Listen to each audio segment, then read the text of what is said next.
Maganda at maluwalhating araw po sa inyong lahat. Ngayong Lunes, ika-21 ng buwan ng Hunyo, taong 2021. At paalala, huwag niyong kalilimutan yung susuot po ninyo ng face mask. Kailangan mo yan. At saka yung face shield. Ayan. Importante po yan. Pag kayo nasa labas na, huwag niyong kakalimutan, no? Yung inyong distansya, observe, safe distance, 2 meters or 6 feet. Ano pa? Magugas kayo ng mga kamay. Kaya papapurihan natin to si Kapitan Greg dyan sa Marikina Heights. Kahapon nagbigay tayo ng mga ayuda doon sa depressed area. At ginawa doon sa gym ng, anong tawag dito? Covered court. Pero bukas ho yung open air. Siya lang. Yung Marikina Heights lamang. Ang nakita natin na talagang hindi lamang 2 metro. Mahigit 2 metro yung layo ng pagitan ng mga silya. Samantala mga 300 plus. Yung naroon, laki ng ang laki ng covered court. Taga Marikina Heights tayo, pero ngayon lang ako nakapasok dito. Panahon pa pala ni B.F. Fernando yun. Kaya, ang galing. Napuri natin ang uso si Kapitan Greg. Yung barangay kapitan. Pati, syempre, yung mga tao doon. Anyway. Alam nyo ba, na, bago pala yan. Kung nakikiramay po tayo, na-shock tayo kaninang umaga. Meron nung nag-text sa atin. Sabi niya, hindi po ba, close niyo po si Rene Concordia, yung director ng PAGCOR. Namatay ho. Bigla ako napabalik pa sa higaan ko. Tinatawagan ko lang siya kagabi. At nung isa pang gabi. At kausap ko lang ho siya sa San Pablo nung nag-launch ng Malasakit Center si Senador Bongo doon. Katunayan, medyo matagal na ako kasi kaming hindi nagkikita ng kaibigan ko si Rene Concordia. Mula nung pandemic, bago pa mag-pandemic, hindi na kami nagkikita. Masyado naging busy sa PAGCOR, director Tapos sabi sa akin, kasi palibasa, araw-araw yata tayo napupuyat dahil ang dami nating nilalakad. Kung minsan, umuwi tayo mga alas 3 na ng umaga, alas 4. Ngayon nung isang araw, galing tayo Nueva Ecija, 3 yata, 4 niya towns ang pinunta natin. Kaya nung nandun tayo sa San Pablo, maaga tayo dumating, wala pa naman si Senador Bongo.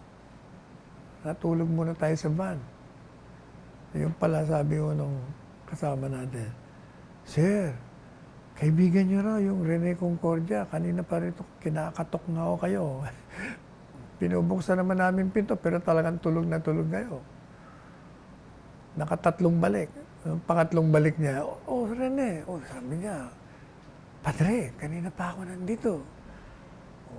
Sabi, nagkwentuhan kami. Medyo nakakansyawan ka po. Ako yung pinakakuha mo ipopromote hanggang ngayon. Hindi pa napopromote, 1 taon na. Madali sabi, nagkwentuhan kami. Yun ang huli namin pag-uusap. Kaya ako siya tinatawagan. Kasi yung matagal nang humingi ng promotion, 20 taon na yata dyan sa PAGCOR na hindi man lang binibigyan ng karapat-dapat na pag-akyat niya. Kahit na yung salary grade niya lang tumaas. Nag-text sa akin, Sir, hindi pa ako tumatawag sa akin yung inutusan ni Rene Concordia, natatawag sa akin. So, 3 nights ago, tinatawagan ko na siya, hindi man ako makakontak. Yung pala yung 3 nights ago, na-COVID. At namatay. Kaninang umaga ko lang nalaman. Hindi pa ako makapanimala. So, tinawagan natin ng presidente ng PAGCOR, si Fred Lim. Kinonfirm. Naman ka ako. Kabait-bait na tao noon. Bata pa. 70, 72, 73. Ngayon ang mga ganyang edad, bata pa eh. Nakita niyo naman sila Juan Ponce Enrile, 94. Sila Era, mga 86. Pero mga buhay pa. Nakako-COVID pero nakakaligtas. Sabi ko, bakit naman kasi namatay ito? Ano bang nangyari dito? Ba't na-COVID naman to? Kasi sabi niya, supposed to be, magbabakuna, delay ng delay. At pupunta raw sa Davao, may meeting. At ito nga 3 araw nakakaraan, kaya yun, umuwi ng Maynila. Para magpabakuna, bigla naman nung na COVID. So, sabi niya, 3 days ago, sabi niya kay Fred Lim, huwag muna akong pabakuna, may positive ako eh. Abay, maniwala kayo, 3 days after dead bull na siya. Ano ba yan? Kawawa naman itong kikiramayo tayo sa pamilya ng mga Concordia. Asawa ni Rene. Alam niyo, si Rene Concordia, naku, malaking sakripisyo ginawa nito nung kinakampanya pa namin si Presidente Duterte noong 2016. Talaga naman. 2 na silang kaibigan kong pumanaw. Ang kaibigan niya ring matalik, si James Gaisano. Kami yung magkakasama nun eh.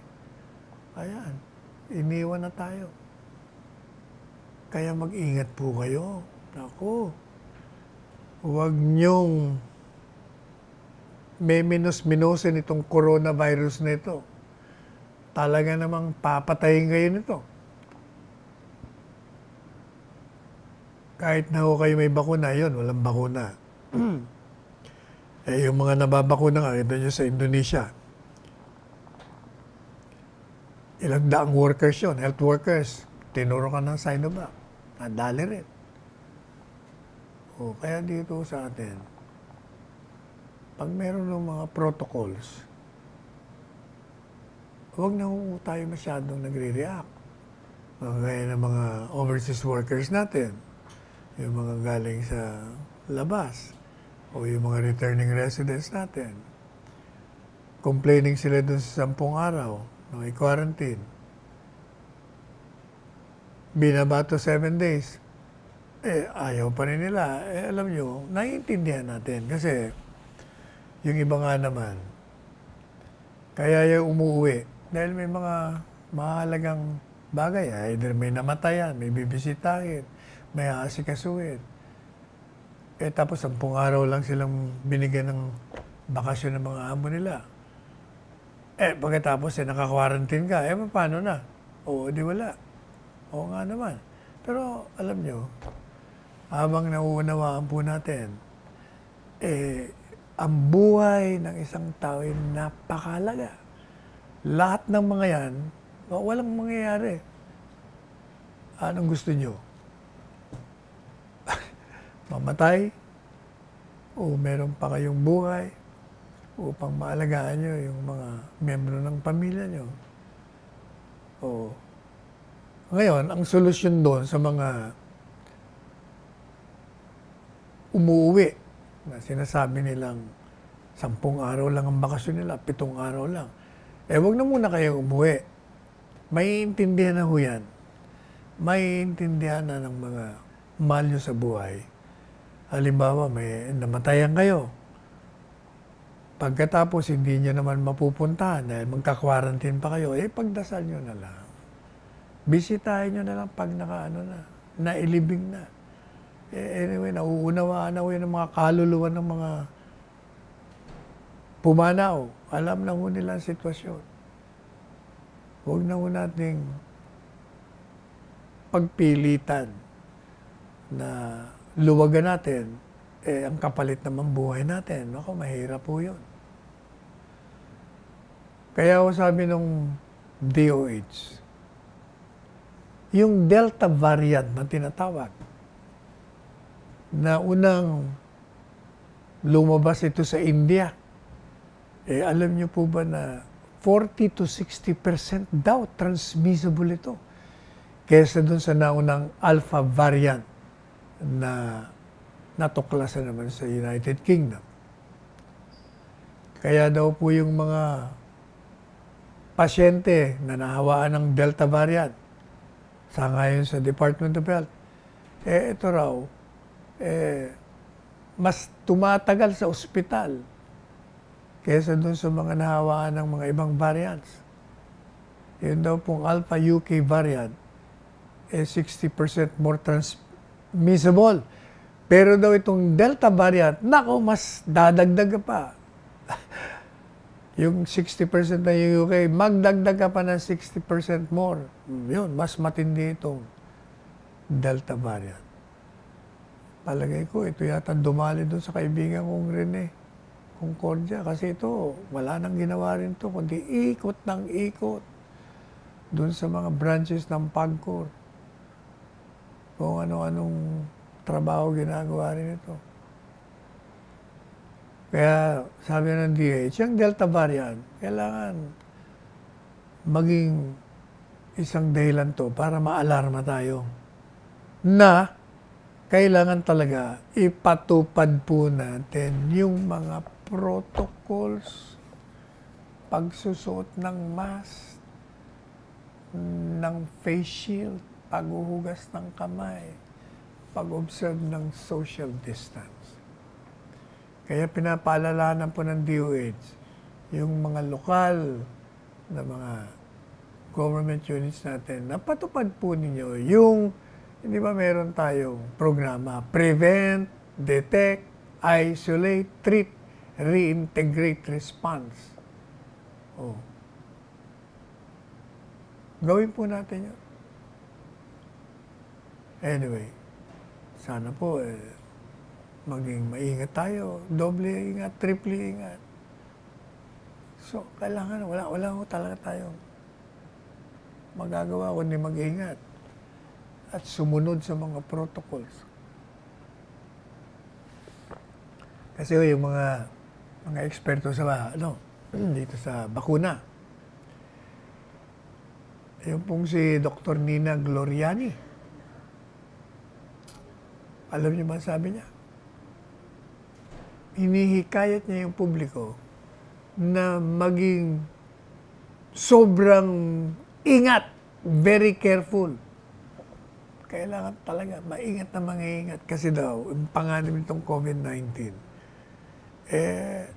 lalo nagiging problematic. Akala natin, nawawala na. Sa mga ibang bansa, alam nyo sa Amerika, parang normal na naman doon. Paano naman nabukan na naman sila, milyon-milyon naman ang bakunahan doon. Halos lahat sila, nabakunahan na. Tayo hindi. Kaya, doble, triple ingat tayo dito sa Delta variant. Kasi, mabangis ito Wala tayo daw panahon, espasyo, para magkamali tayo rito. O minimenos natin ang pagkabalasik nito. Kaya ngayong World Health Organization, paulit-ulit na po na nagbababala na yung Delta variant nagiging panganib na sa buong mundo. At yun na ngayon ang pinaka-dominant. Ibig sabihin siya nangunguna sa mga variants na siyang humahawa sa atin. O kaya, we have to be very careful. Maniwala tayo sa mga eksperto. Maniwala ba kayo na napakasimple lang naman talaga ng ng solusyon. Bakit ba napakahirap na maglagay tayo ng mask? Ako nga doble na yung aking mask Ito nyo ito, doble meron na akong NK95. Meron pa akong, may nagregalo sa atin Sinusuot na natin. Marami na tayong nabigyan Sabi ko, magdoble na kayo. Wala nang mawawala sa inyo. Yung sabi, mahirap huminga. Maniwala ako, mahirap huminga. Sanayan yan. Pati yung itong face shield. Sanayan din o. Piliin nyo yung magaan kasi huwag yung mabigat. Kung hindi, walang mangyayari talaga sa atin. Alam nyo yung Delta variant. Habang wala pa daw community transmission nitong Delta variant, kahit na raw mayroong 13 kaso na nakita na dito sa ating bansa,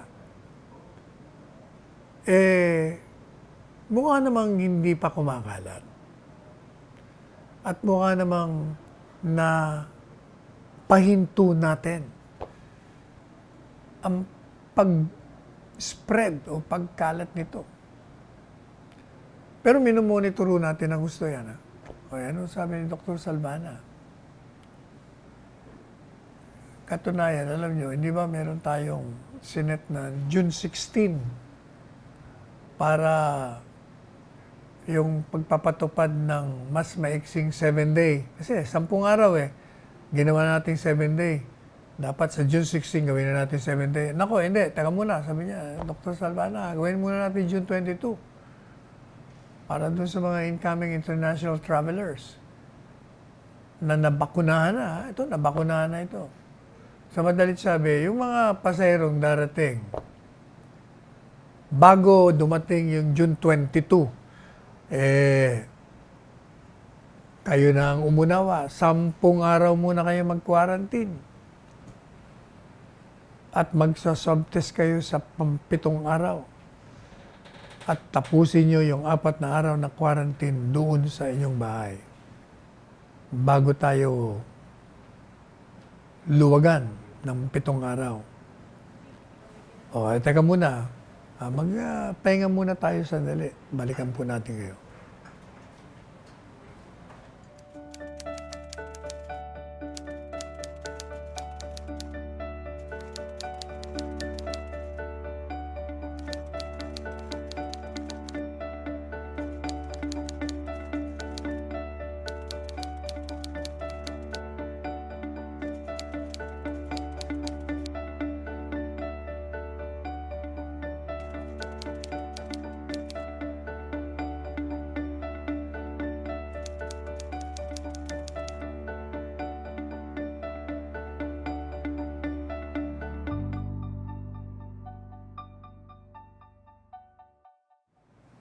Samantala, ito pong IATF talagang nagpalabas ng kautusan na kailangan natin ng istriktong pagpapatupad ng mga health protocols dyan po sa mga dumarating na pasahero, biyahero galing sa labas ng bansa.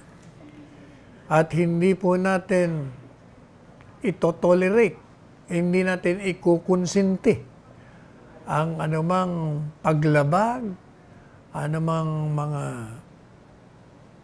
pagtutol, yung mga kumukontra dito sa arrival protocols natin sa mga incoming international travelers.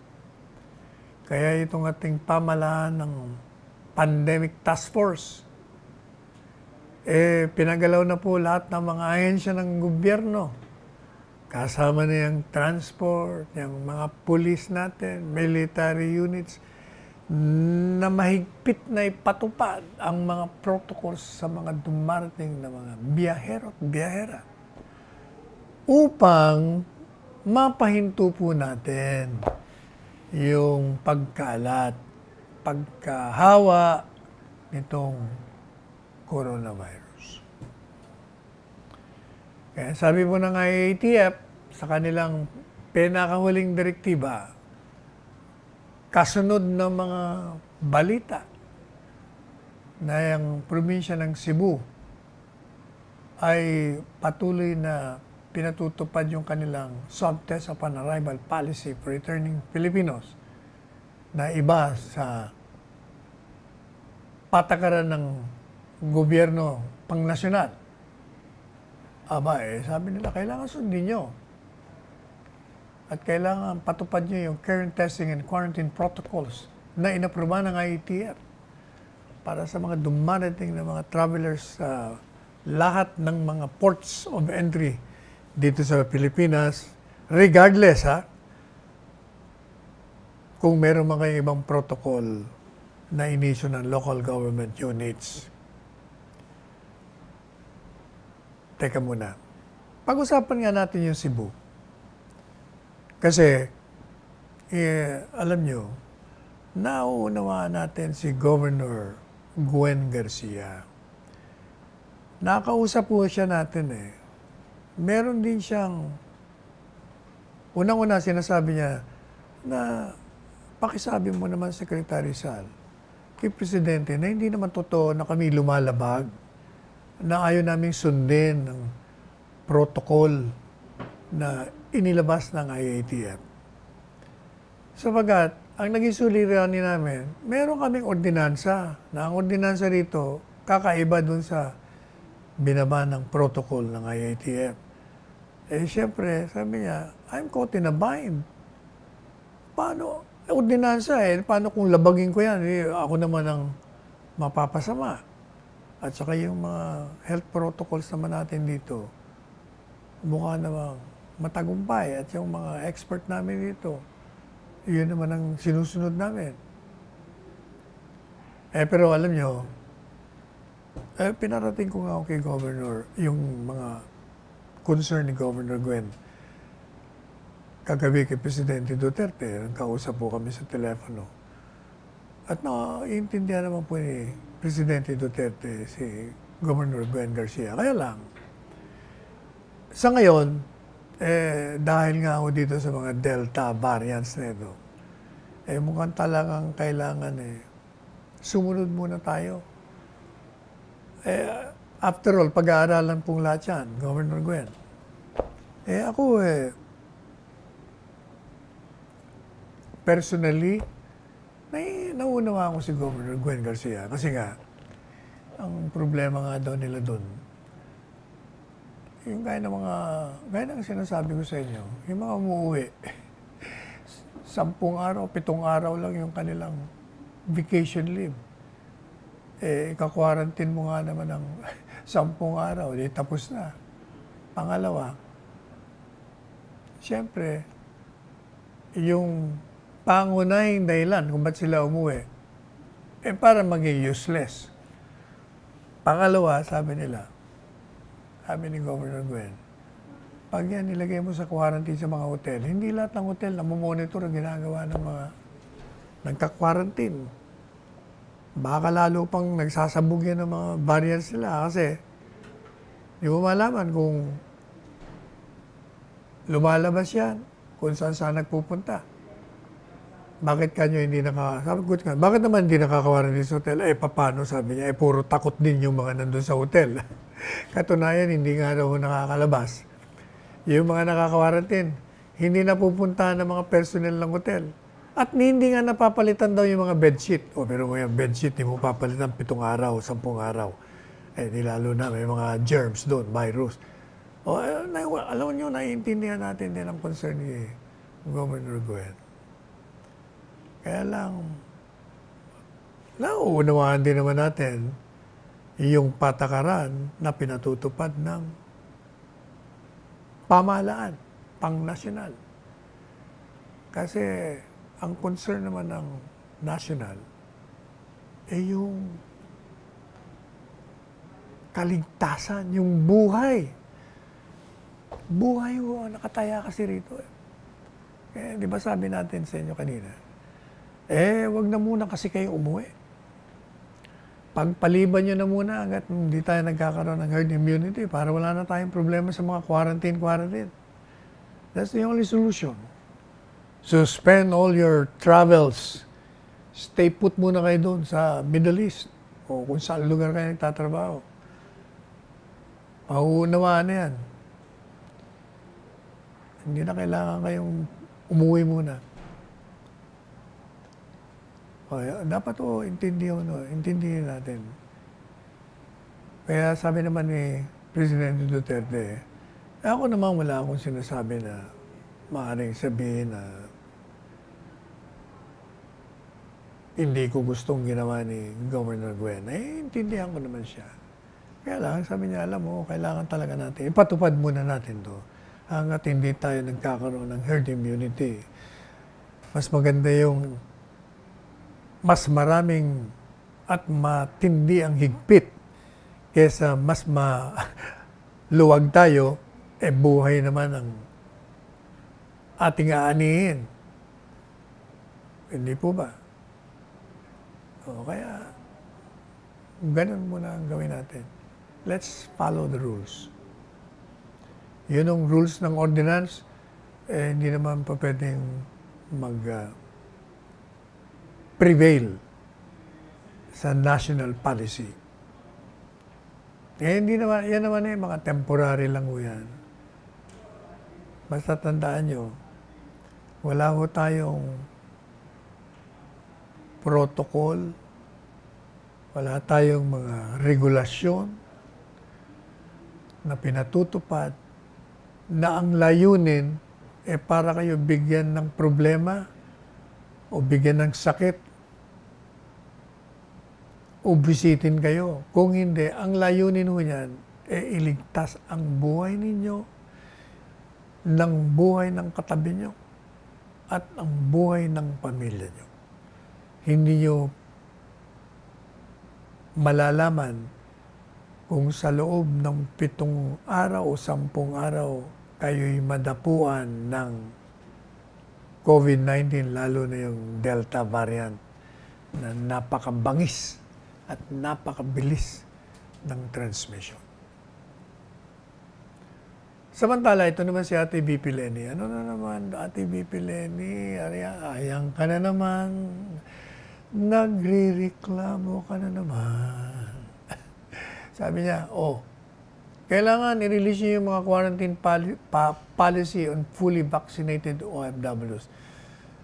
Ate BP Lenny, yan, antayin mo na lang kasi pinag-aaralan lahat yan.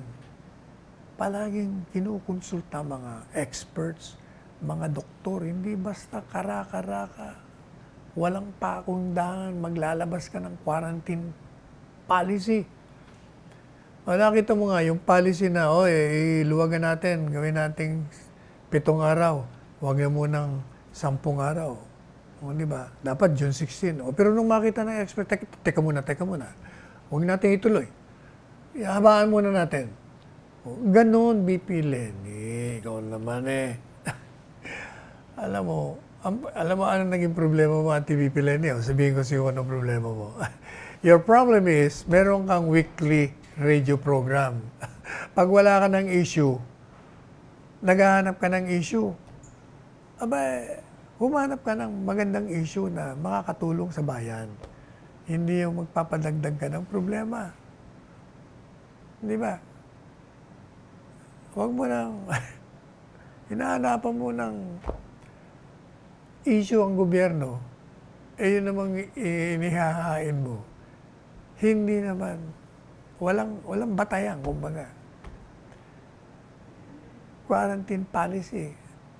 Policies have to be studied, pinag-aaralan po yan.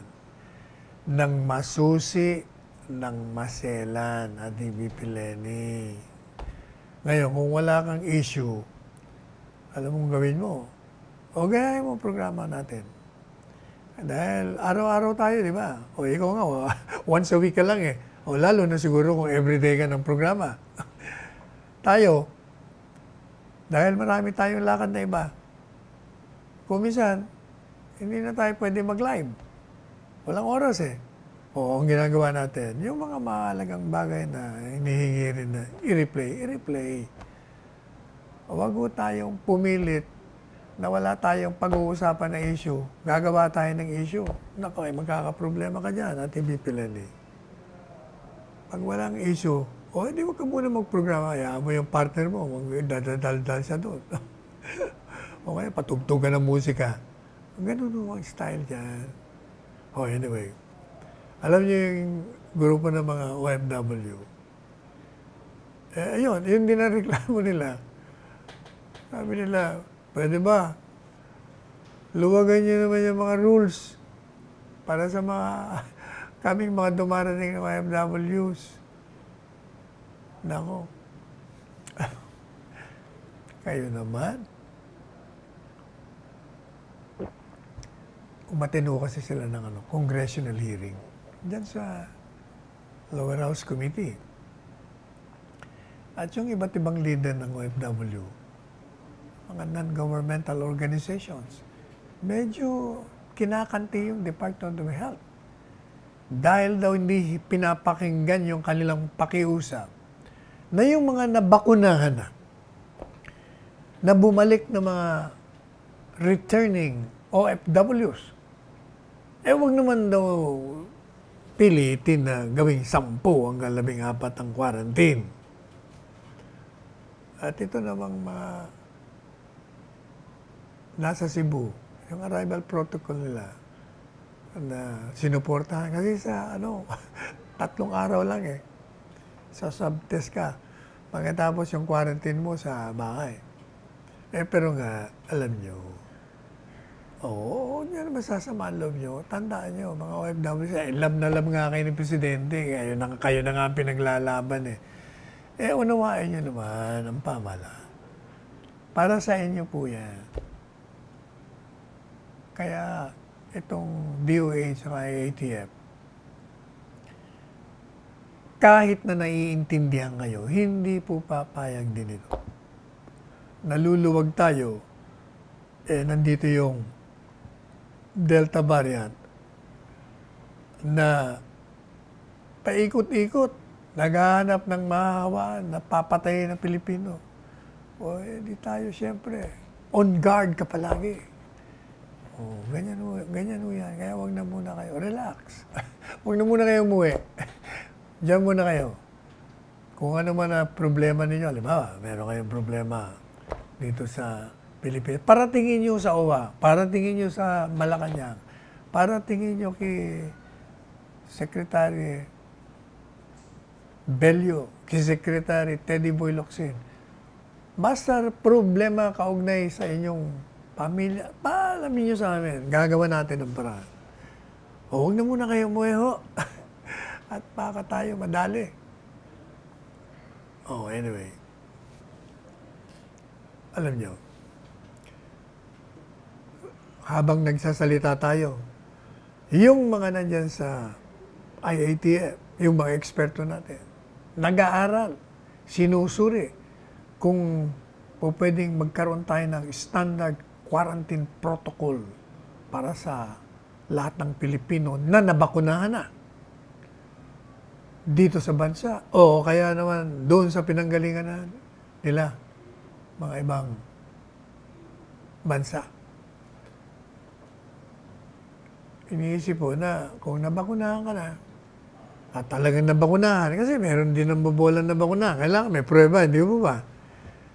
Kailangan pareho lang ang quarantine control doon sa nabakunahan sa Pilipinas. Kailangan isa lang standard. Hindi pwedeng ibang protocol doon sa dumating na nabakunahan galing sa abroad at ibang protocol yung nabakunahan naman dito. Pero yan lahatong yan, talagang pag-aaralan muna ng maigi. Kaya sabi ni Secretary Charlie Calves Jr., yung pong mga pag-aaral na yan, talagang masinsinan. So, pag natapos na ho yan, bababa na yung mga hinihintay natin. Ano pa?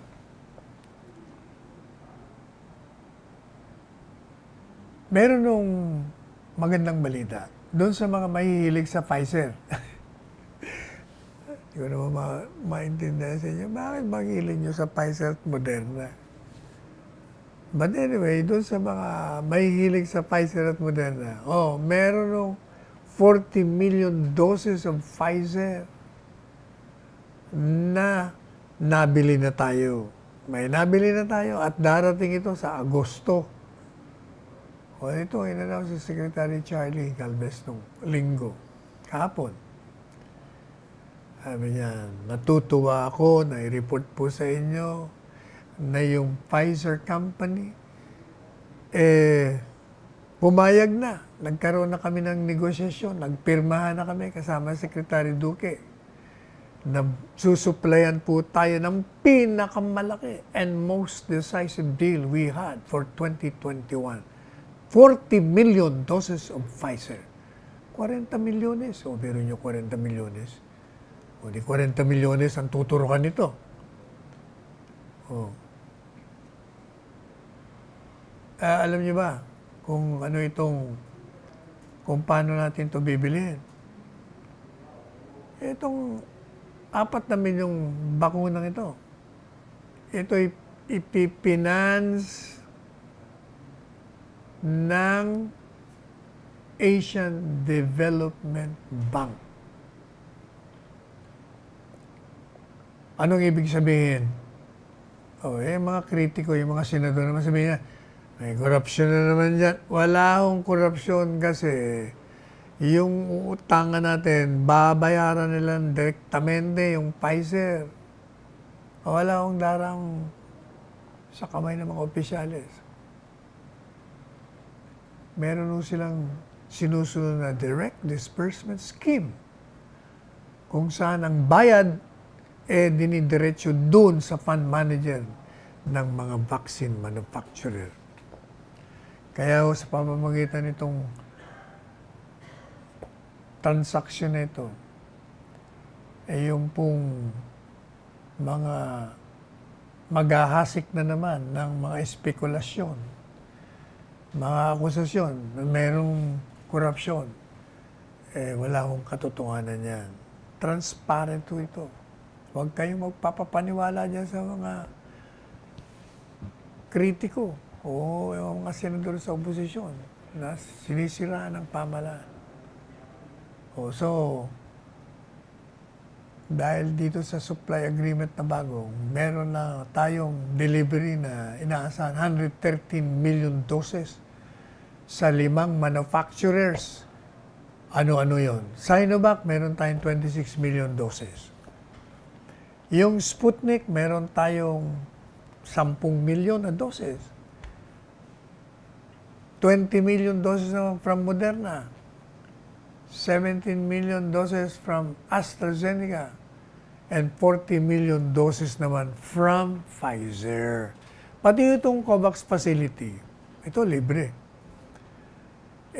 Nag-commit po ito sa atin, nangako ito na mag-deliver ng 44 na milyon na doses ngayong taon nito. Kaya alam niyo ba, magiging total ng bakunang makakarating sa atin? 157 million doses. O biro niyo yun. Sobra-sobra na yun. Pero mabuti na yung sobra kaysa kulang. Saka alam niyo yung bakuna natin, kung hindi ako nagkakamali, correct me if I'm wrong, yung mga doktor dyan, mukhang ang duration ng effectivity nito, mukhang 6 na buwan lang yata. 7 o 8. Ibig sabihin, magpapabakuna ulit tayo pagkatapos ang effectiveness ito. O, yan. Meanwhile, itong mga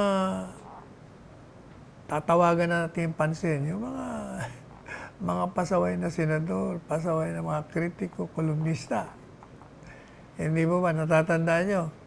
Wala yan, yung rollout na yan. Abutin dahil 5 taon, di pa kayo makapag-rollout.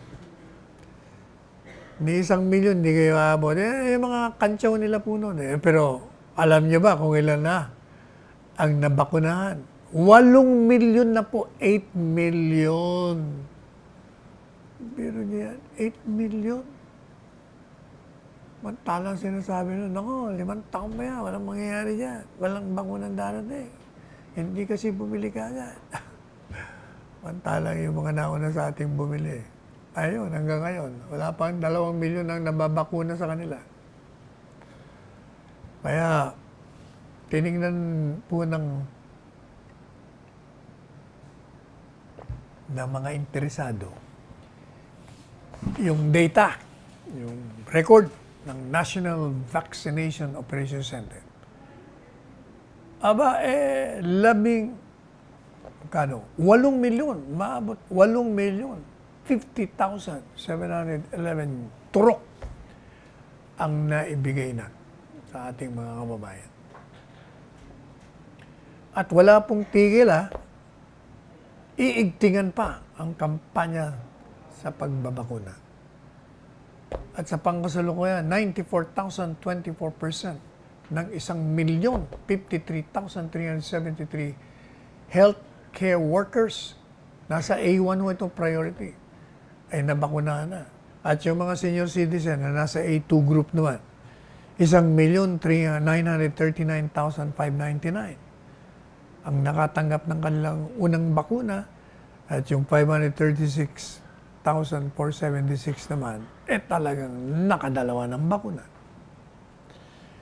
At sabi po ni Secretary Charlie, ang ating bansa ay naka-record na ng mataas na vaccination rate ng 322,929 jobs noong nakaraang June 15. At sa dalawang sunod-sunod na buwan, itong ating bansa na maintain yung pong linggo-linggong turukan ng 1,000,000 per week. Ito mo na. Kung papakinggan niyo yung mga doomsday sayers, wala yan. 5 taon ba yan bago tayo makaturok? Ayan. Ngayon, meron na tayong 3,991 vaccination sites. Ganun na ho karami yung vaccination centers natin mula nung nagsimula yung rollout ng bakuna. At nag-deploy na ho tayo ng 11,731,640 vaccine doses nationwide. Yun tingnan nyo naman. Meron na naman bago si Ate VP Lenny. Nga ba ang problema dyan sa sinasabi nating linggo-linggo ka nagpo-programa, wala ka nang magandang mapag-usapan na issue, gagawa ka na lang ng issue.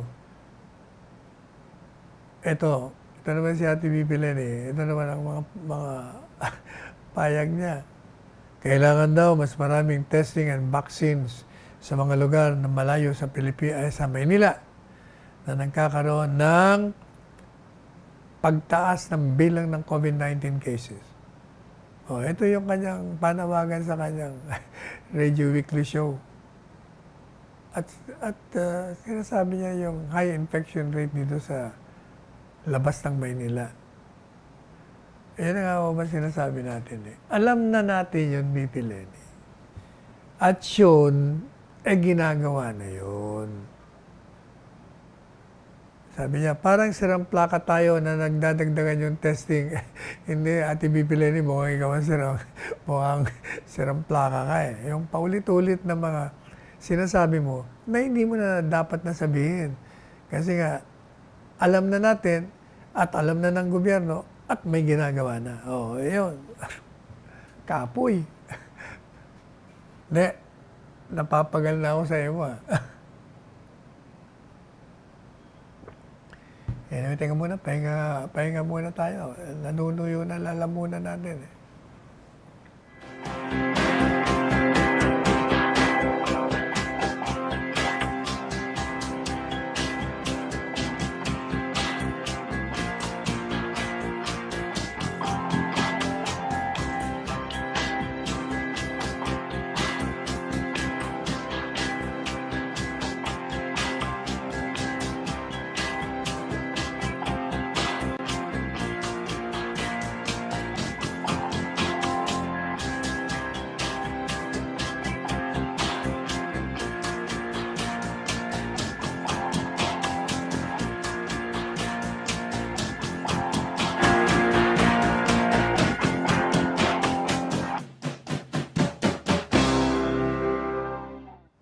Alright, punta naman po natin yung mayroong nabalitaan tayo doon sa may pinatay na naman na teenager. Kaya as usual, ito namang may senadora dyan. Sinasabi, kailangan imbestigahan natin yan. Yung walang patumanggang pagpatay ng mga pulis, teka muna, hindi mo na kailangan sabihin niya na imbestigahan. Unang-una, imbestigahan niyo sa Senado. Pangalawa, basta ho may namamatay, iniimbestigahan ho talaga yan. Hindi natin kukonsintihin yung mga kalokohan ng mga pulis kung meron man. Kasi meron na namang namatay na, pinatay, sangayon sa balita. Isang teenager, 16 na taong gulang na nagngangalang John D. Maglinte. Di umano ho ito. Pinatay daw ng mga pulis dyan sa anti-drug operation sa Binyan, Laguna. At ito daw si Maglinte, nakipagbarilan dyan sa mga pulis na nagsiserve ng warrant of arrest sa kanyang kasama. Pero sinasabi naman ng pamilya, tinatanggihan naman daw. Ang katotohanan daw, binaril daw po ito na naka-handcuff. Naka-ano yung kamay, handcuff. Pagkatapos, nakadapa. Yung mukha niya nasa harap ng sahig. Ganun daw. Yan ang istorya. Yung John D, 16 na taong gulang to, ibig sabihin, minor ito. Kaya sabi naman ng senador, anong laban? Hindi, alam mo, hindi porket 16 na taong gulang, kung baga, senadora, ganito ang sasabihin ko sa iyo, bago tayo magsalita, o kakahaka, hayaan na muna natin yung mga otoridad mag-imbestiga. Kailangan thorough investigation. Mahirap po yung padalos-dalos tayo nag-aakusa. Lumilikaw tayo ng kagulumihanan at pangamba at takot sa mga nakikinig sa atin. Kaya kailangan maging maingat po tayo dyan. Hindi dahil sa isang issue laban sa gobyernong pwede mong gamitin sa kanila, luluksuhan mo agad. Mahirap yan. Baka mapaso ka dyan. Hayaan na muna natin yung investigasyon. Di ba yung sa kaso ni Kian de los Santos? Hindi ba nausig natin yung mga pulis doon? Basta meron ng abuso. Hindi papayag si Presidente Duterte na palalampasin yung abuso niya. Di ba? Sabi ko na sa inyo, nung unang talumpati niya pa lang sa State of the Nation, first cheer ng kanyang Pangulo, sinabi niya, there will be hell to pay for those who abuse their authority. Impyerno ang pupunta nila pag nag-abuso sila. Ayaw ni Presidente yung mga abuso. O kaya yung isang senadora pa dyan na nakakulong, kung ano-ano naman sinasabi. Nako, ano ka na lang.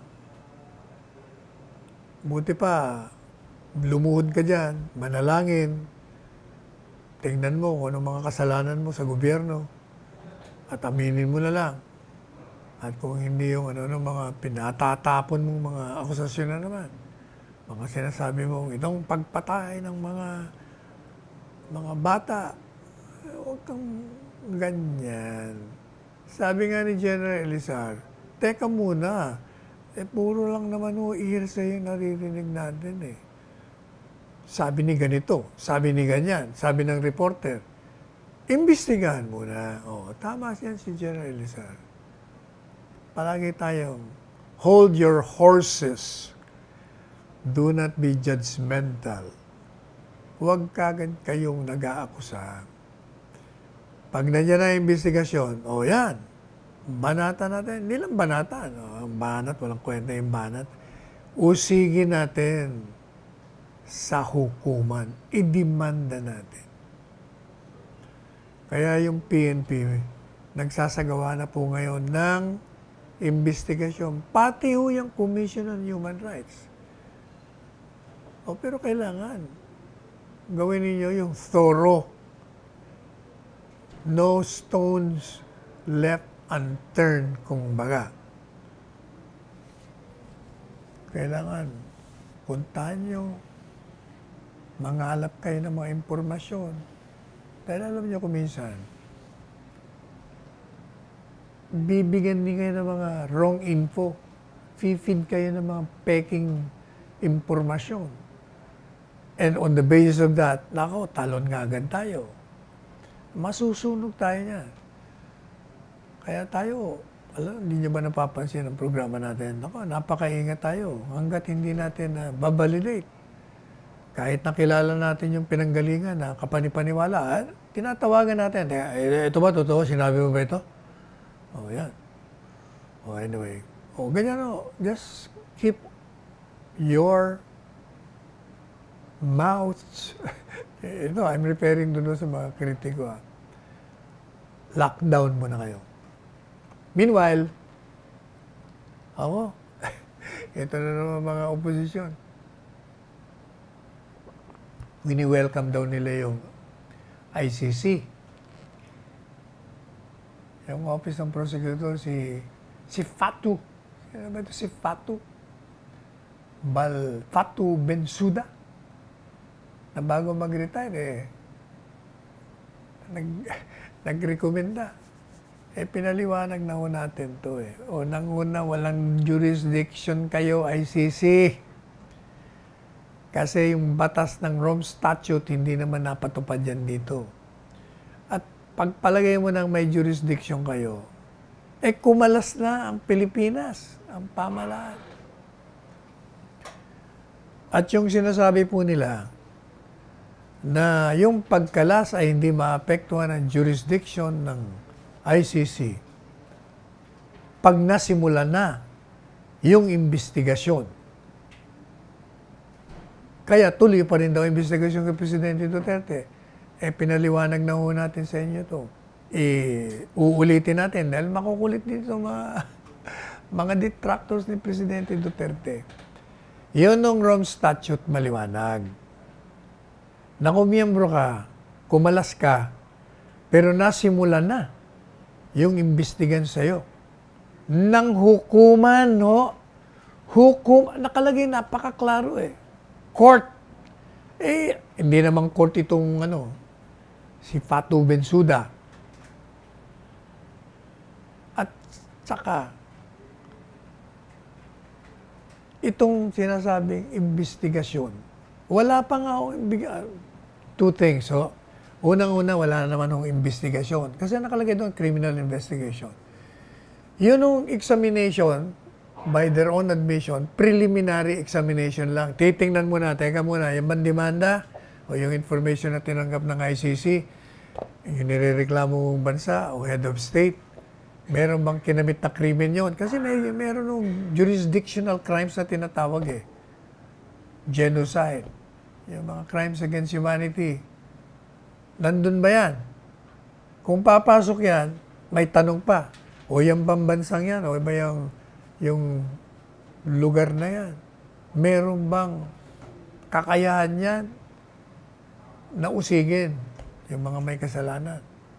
At saka, gusto ba niya o ayaw niya? Dahil kung ayaw niya, o kung gusto niya naman, wala siyang kakayahan, pasok ang jurisdiction. Yun ang inalam muna ni Fatou Bensouda. Preliminary examination po yun. To determine kung meron silang jurisdiction. Wala pa hong criminal investigation.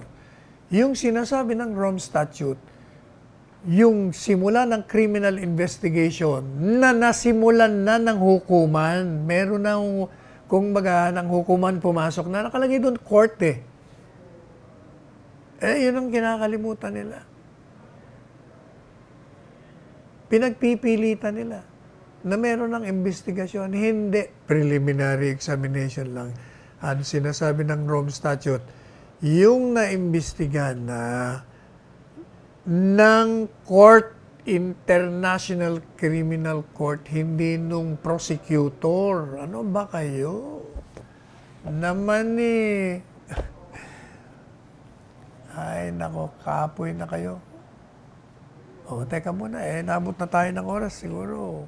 Kung meron pa ba, teka, baka meron pa tayong pwedeng paksain dyan. May nakita tayo tungkol kay Sara Duterte. Ano ba yun? Sabi mo ni Mayor Sara, paghihingi nila yung partisipasyon, kooperasyon ng siyudad ng Davao kaugnay dito sa International Criminal Court na di umano tutuloy ang investigasyon kay Presidente Duterte. Sabi niya, susunod ako. Kung ano ang national government policy, susundin ko yun. Hindi tayo basta papasok yan nang walang go signal ang national government. Of course, LGU, dapat susunod. Tama ho si Mayor Sara. Anyway, nabot na po na tayo ng oras. Pansamantala pong magpapaalam tayo at magpapaalala po sa inyo. Magsuot kayo ng face mask. Yan ang paalala sa inyo ni Presidente Duterte. At ng inyong, pangalawang face mask. Tapos magsuot kayo nito, face shield. At saka syempre yung social distance, huwag niyo pong kakalimutan. Wash your hands thoroughly. Saka palakasin niyo yung mga katawan niyo. That's the best. Ako po inyong likod, Salvador Panelo, pansamantala nagpapaalam at nagsasabi sa inyong tayo ay manalangin palagi sa dakilang lumikha at magpasalamat tayo sa Kanya sa buhay na binibigay sa atin. Dinudugtungan, inaalalayan tayo, magdasal po tayo na bigyan pa tayo ng malikain at matalinong kaisipan upang kabakahin natin itong coronavirus. Pagdasal din po natin ang patuloy na kalusugan ng ating Pangulo ng Bansa. Let us tread the path of roses and let us go beyond the path of thorns. Magmahalan tayo. And I love you all. Alam mo, hindi ako kampanya. But Sal Panelo would be a very important asset kung tatakbo ka. Kung mapilit kitang magtakbo. Alam mo, ganun ka lang, magdamit. Bakit ka ba magdamit ng ganun? Pero okay naman, gusto man na siguro ng tao. But I said, we would be lucky. The entire country, kayong mga kababayan, maswerte kayo si Panelo, magamit ninyo ang utak ni Panelo. Sayang. Gamitin natin. Make him whatever in the future. Marunong.